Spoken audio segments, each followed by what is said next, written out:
అందరికీ నమస్కారం. నేను మీ కొరవి వినయ్ కుమార్. మోదీకి షాక్ ఇచ్చిన ఎన్నికల ఫలితాలు. అయితే ఈ ఎన్నికల ఫలితాల్లో కీలక అంశాలేంటో ఒకసారి చూద్దాం. అన్ని సర్వే సంస్థలు కూడా ఈసారి ఎన్డీఏకి 350కి పైగా స్థానాలు వస్తాయని తెలిపాయి. కొన్ని సర్వే సంస్థలు అయితే 400 కూడా వస్తాయని తెలిపాయి. కానీ అందుకు భిన్నంగా కేవలం 290కి పైగా స్థానాలకే పరిమితమైంది ఎన్డీఏ.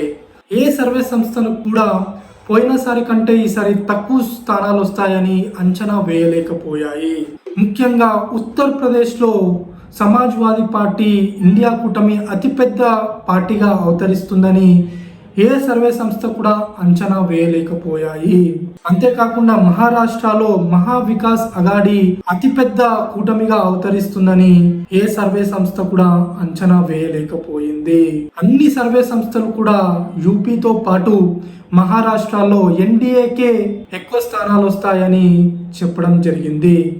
కానీ అన్ని సర్వే సంస్థల అంచనాలు తలాకిందులయ్యాయి. అయితే కాంగ్రెస్ పార్టీకి 99 స్థానాలు వస్తాయన్న అంచనా కూడా ఏ సర్వే సంస్థ కూడా చేయలేకపోయింది. కేవలం 50-60 స్థానాలకే కాంగ్రెస్ పార్టీ పరిమితం అవుతుందని, ఇండియా కూటమి 150 నుంచి 160 స్థానాలకు పరిమితం అవుతుందని అన్ని సర్వే సంస్థలు అంచనా వేశాయి. కానీ ఎగ్జిట్ పోల్స్ ను తలకిందులు చేశాయనే చెప్పుకోవాలి. అయితే బలమైన ప్రధాన ప్రతిపక్షంగా కాంగ్రెస్ పార్టీ అవతరించడం ఈ ప్రజాస్వామ్య దేశానికి చాలా కీలకమని చెప్పుకోవాలి. ప్రజాస్వామ్యంలో బలమైన ప్రధాన ప్రతిపక్షం ఉన్నప్పుడే ప్రజలకు మేలు జరుగుతుంది. 10 సంవత్సరాల పాటు బలమైన ప్రధాన ప్రతిపక్షం లేకుండానే మోదీ ప్రభుత్వం నడిచింది. కానీ నెక్స్ట్ 5 years ఒక బలమైన ప్రధాన ప్రతిపక్షాన్ని ఎన్డీఏ ప్రభుత్వం ఎదుర్కోనుంది. అండ్ ప్రధాన ప్రతిపక్షంగా కాంగ్రెస్ పార్టీ నిర్మాణాత్మకమైనటువంటి పాత్రను పోషించాల్సి ఉంటుంది. పశ్చిమ బంగాల్లో చూసినట్లయితే అన్ని సర్వే సంస్థలు కూడా ఈసారి మమతా బెనర్జీపై తీవ్ర వ్యతిరేకత ఉందని, సందేశ్ ఖలీలో జరిగినటువంటి ఆ సంఘటనల తర్వాత ప్రజలందరూ కూడా మమతా బెనర్జీని ఈసారి ఓడించాలని, బీజేపీకి పట్టం కట్టాలని నిర్ణయించుకున్నారని, అక్కడ అతిపెద్ద పార్టీగా బీజేపీ అవతరిస్తుందని అన్ని సర్వే సంస్థలు తెలిపాయి. కానీ సర్వే సంస్థలు అతిపెద్ద పార్టీగా మమతా బెనర్జీ పార్టీ వస్తుందని అంచనా వేయలేకపోయాయి. ఈసారి బీజేపీకి పోయినసారి కంటే కూడా తక్కువ స్థానాలు వస్తాయని ఏ సర్వే సంస్థ కూడా చెప్పలేకపోయింది. 2019లో అక్కడ బీజేపీకి 18 స్థానాలు వస్తే ఈసారి కేవలం 12 స్థానాలు మాత్రమే వచ్చాయి. తమిళనాడులో ఈసారి బీజేపీకి ఎన్డీఏకి కనీసం 3 స్థానాలు వస్తాయని అన్ని సర్వే సంస్థలు తెలిపాయి. కానీ అన్నా డిఎంకే అలానే బీజేపీ సపరేట్ కూటములుగా పోటీ చేయడంతో అది ఇండియా కూటమికి అడ్వాంటేజ్గా మారింది. ఈ విషయాన్ని ఏ సర్వే సంస్థ కూడా చెప్పలేకపోయింది. సమాజ్వాదీ పార్టీ ఉత్తరప్రదేశ్లో తిరిగి పుంజుకుంటుందని ఏ సర్వే సంస్థ కూడా తెలుపలేకపోయింది. నిజానికి ఈసారి బీజేపీ సొంతంగా అధికారంలోకి రాకపోవడానికి ఇండియా కూటమి కంటే కూడా, కాంగ్రెస్ పార్టీ కంటే కూడా సమాజ్వాదీ పార్టీనే కారణం.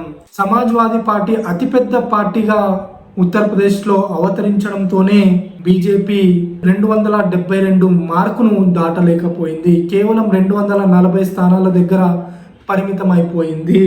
నిజానికి కాంగ్రెస్ పార్టీకి పంజాబ్, మహారాష్ట్ర, హర్యానా, రాజస్థాన్, కర్ణాటక మరియు తెలంగాణ రాష్ట్రాలు వెన్నుదన్నుగా నిలిచాయి. బీజేపీకి పశ్చిమ బెంగాల్తో పాటు యూపీలో పెద్ద షాక్ తగిలింది. ఆమ్ ఆద్మీ పార్టీకి కూడా ఈ ఫలితాలు షాక్ నిచ్చాయనే చెప్పుకోవాలి. ఈసారి కాంగ్రెస్ పార్టీతో పొత్తు పెట్టుకోవడంతో ఢిల్లీలో 1-2 స్థానాలు గెలుస్తాయని అన్ని సర్వే సంస్థలు అంచనా వేసినప్పటికీ కూడా బీజేపీ 7కి 7 స్థానాలు గెలుచుకోగలిగింది. ఢిల్లీలో 2014, 19, 2024 3 సార్లు కూడా 7కు 7 స్థానాలు బీజేపీ గెలుచుకోగలిగింది. ఆమ్ ఆద్మీ పార్టీకి పంజాబ్లో కూడా అనుకున్నంత మెరుగైన ఫలితాలు దక్కలేదు. కేవలం 3 స్థానాలకే ఆమ్ ఆద్మీ పార్టీ పరిమితమైంది. అక్కడ కాంగ్రెస్ పార్టీ అతిపెద్ద పార్టీగా అవతరించింది. అయితే కేరళలో మాత్రం భారతీయ జనతా పార్టీకి అక్కడి ఫలితాలు ఊరటనిస్తున్నాయని చెప్పాలి. ఒక స్థానంలో గెలవడంతో పాటు మరో 2 స్థానాల్లో పోటాపోటీ మెజార్టీతో ఓటమి పాలైంది బీజేపీ. అట్టింగల్లో కేంద్ర మంత్రిగా ఉన్నటువంటి మురళీధరన్ కేవలం 14,000 చిల్లర ఓట్లతో ఓటమి పాలయ్యారు. తిరువనంతపురంలో శశి థరూర్ పై కేవలం 15,000 చిల్లర ఓట్లతో ఓడిపోయారు కేంద్ర మంత్రి రాజీవ్ చంద్రశేఖర్. కేవలం ఒకే ఒక్క స్థానానికి పరిమితమైనటువంటి బీజేపీ ఓట్ల శాతాన్ని మాత్రం మెరుగుపరుచుకుంది కేరళలో. రాబోయేటువంటి అసెంబ్లీ ఎన్నికల్లో ఖచ్చితంగా కూడా యూడీఎఫ్ కు ఆల్టర్నేట్ గా ఎల్డీఎఫ్ స్థానాన్ని భర్తీ చేయనుంది ఎన్డీఏ. ఇందులో ఎలాంటి అనుమానం లేదు. అయితే తెలుగు రాష్ట్రాలు మాత్రం ప్రధాని నరేంద్ర మోడీకి వెన్నుదన్నుగా నిలిచాయి. 2 తెలుగు రాష్ట్రాల్లో తెలుగు ప్రజలు ఎన్డీఏ ప్రభుత్వం ఏర్పాటు చేయడంలో కీలకంగా వ్యవహరించాయి. ఏకంగా 29 స్థానాలు ఎన్డీఏ ప్రభుత్వానికి కట్టబెట్టాయి తెలుగు రాష్ట్రాలు. దీనికి ప్రధాని నరేంద్ర మోడీ ఎప్పటికీ కూడా కృతజ్ఞత భావంతో తెలుగు ప్రజలకు ఉంటారన్న ఆశాభావం నాకు ఉంది. ధన్యవాదాలు.